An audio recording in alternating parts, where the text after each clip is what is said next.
Hello friends, welcome to lucky channel. Ramayanam ఆధారంగా ఎన్ని serials సినిమాలు వచ్చినా ఆ పేరు చెప్పగానే ప్రేక్షకులకు గుర్తొచ్చేది రామానంద్ సాగర్ రామాయణం సీరియల్. మొదటిసారి దూరదర్శన్ లో 25 జనవరి 1987 నుండి 31 జులై 1988 వరకు ప్రతి ఆదివారం ఉదయం 9:30 ప్రసారమైంది. రామానంద్ సాగర్ టీవీ రామాయణాన్ని రాసి డైరెక్ట్ చేసి ఇంటింటిని భక్తి మైకల్లో ముంచెత్తాడు. భక్తిరస సీరియల్ మొదటిది కావడంతో దేశమంతా ఇంటిలిపాది టీవీ సెట్లకు అతుక్కుపోయారు. సీరియల్ ఎపిసోడ్స్ ప్రసారమవుతున్నాయనగానే ఆఫీసులకు ఇతరత్ర కార్యక్రమాలన్నిటినీ పక్కన పెట్టి మరీ టోటల్ గా రామాయణం పిచ్చిలో పడిపోయారు. చాలా చోట్ల ముఖ్యంగా నార్త్ లో అయితే టీవీ సెట్లకు హారతులిచ్చి నైవేద్యాలు పెట్టి పసుపు కుంకుమ కూడా రాసి మరీ సీరియల్ ని వీక్షించారు. ఇది సరదాగానో అతిశయోక్తిగానో రాస్తున్నది కాదు, నిజంగా జరిగిన సంఘటనలు. దాదాపు 82% వ్యూవర్షిప్ తో టీవీ రామాయణం దేశాన్ని అల్లల్లాడించింది. హిందీ వాళ్ళకి ఈ పౌరాణిక వేషాలు, ఆ గెటప్స్ ఏ మాత్రం సూటు కాక వాళ్ళెప్పుడూ వాటి జోలికే పోలేదు. ఎప్పుడో ఒకటి అరా పాత రోజుల్లో వచ్చినా కూడా అవి ఏ మాత్రం సక్సెస్ కాలేదు. అందుకే బాలీవుడ్ కూడా పౌరాణికాలను తీయాలనే సాహసానికి ఒడిగట్టలేదు. రామానంద్ సాగర్ కూడా సీరియల్ షూటింగ్ ని స్టార్ట్ చేసే ముందు హైదరాబాద్ వచ్చి పౌరాణికాలకు చిరునామాగా భారతదేశమంతా గుర్తింపు పొందిన మన నందమూరి తారక రామారావు గారి దగ్గరకు వచ్చి ఏ పాత్ర ఎలా ఉండాలి, ఏ గెటప్ ఎలా మలచాలని సంప్రదించి తన కథను, స్క్రీన్ ప్లే గురించి చర్చించి ఎన్టీఆర్ సలహా మేరకు టీవీ రామాయణం మేకింగ్ మొదలు పెట్టారు. అందులో చేసిన ఆర్టిస్టులు ఎక్కడ కనబడినా కూడా వారికి హారతులు ఇచ్చి నెత్తిన పెట్టుకునేవారు. అయితే ఒక క్యారెక్టర్ ఆర్టిస్టును మాత్రం అసహించుకునేవారు. ఆ ఆర్టిస్టు బయటికి వెళ్లాలంటేనే భయపడేదని అనేవారు. ఇంతకీ ఎవరి ఆర్టిస్ట్, ఆమె కథేంటంటారా?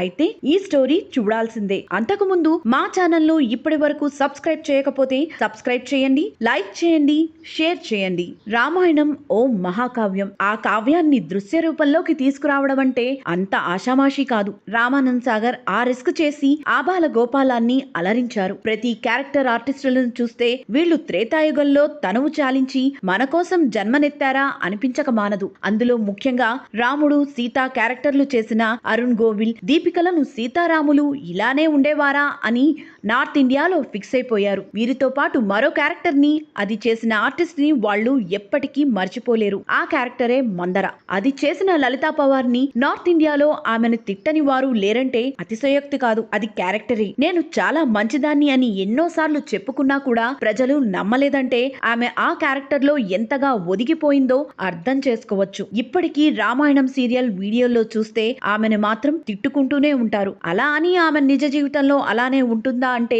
ఎంతో సున్నిత మనస్కురాలని బాలీవుడ్ లో చెప్పుకుంటూ ఉంటారు. మందర క్యారెక్టర్ ని ఎవరి చేత చేయించాలో అర్థం కాక తిరుగుతున్న రామానంద్ సాగర్ కి బాలీవుడ్ లో ఎవరో చెప్పారట, లలితా పవార్ అయితే కరెక్ట్ అని.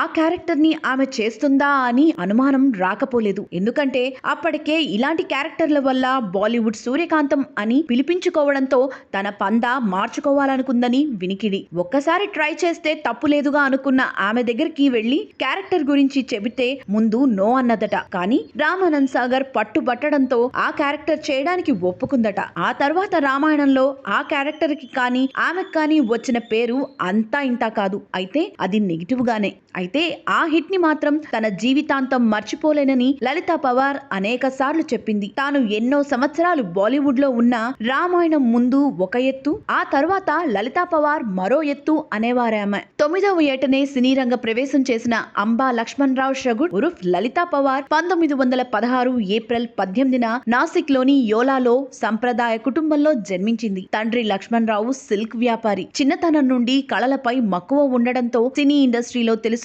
వారి ద్వారా ఎంటర్ అయ్యింది. 1928లో రాజా హరిశ్చంద్ర చిత్రంతో నటనా జీవితాన్ని ప్రారంభించింది. యాక్టర్ గా వచ్చి 4 సంవత్సరాల్లోనే ప్రొడ్యూసర్ గా కూడా మారిపోయింది లలితా పవార్.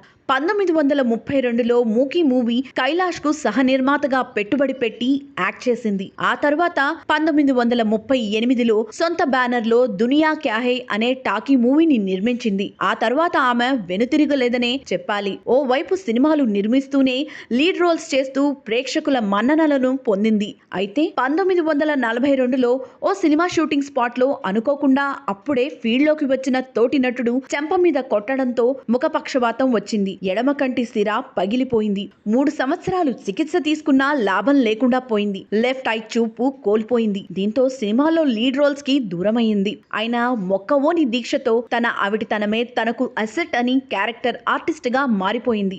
లీడ్ రోల్స్ లో వచ్చిన పేరు కంటే ఆమె క్యారెక్టర్ ఆర్టిస్ట్ గా ఎంతో పేరు గడించింది. అంతేకాదు అవార్డులు కూడా ఎన్నో సాధించింది. రాజ్ కపూర్ సినిమా అనారీకి ఫిల్మ్ ఫేర్ ఉత్తమ సహాయ నటి అవార్డును కైవసం చేసుకుంది. రాజ్ కపూర్ ప్రతి సినిమాలోనూ ఆమె ఉండేది. నవరసాలను అవలీలగా పోషించగల ఆర్టిస్ట్ గా ఎంతో పేరు ప్రఖ్యాతలను గడించింది. ఎన్నో క్యారెక్టర్స్ చేసినా కూడా ఆమెకు బాలీవుడ్ లో ప్రేక్షకులు ఓ బిరుదిచ్చారు, ఇలాంటి అత్త ఉండకూడదని. ఎందుకంటే ఆమె చేసిన ఎన్నో సినిమాల్లో అత్త క్యారెక్టర్లు చేసింది. ఆ క్యారెక్టర్లను చూసిన ప్రేక్షకులు నిజ జీవితంలో ఇలాంటి అత్తలు ఉంటారా అని తిట్టుకునేవారు. సినీ లోకం మాత్రం ఆమెను బాలీవుడ్ సూర్యకాంతం అని ముద్దుగా పిలుచుకునేవారు. తనకి ఆ పేరు రావడం బాధగా ఉన్నా ప్రేక్షకులు తన గురించి ఆలోచిస్తున్నారుగా అంటూ ఎంజాయ్ చేసేది. ఎంత గయ్యాళిగా చేసినా కూడా ఆమె మనసు మాత్రం వెన్నపూస అంటారు బాలీవుడ్ షో మ్యాన్ రాజ్ కపూర్. ఎన్నో క్యారెక్టర్స్ కి ప్రాణం పోసిన లలితా పవార్ సంసార జీవితం మాత్రం కాస్త ఒడిదుడుకల మధ్య సాగిందనే చెప్పాలి.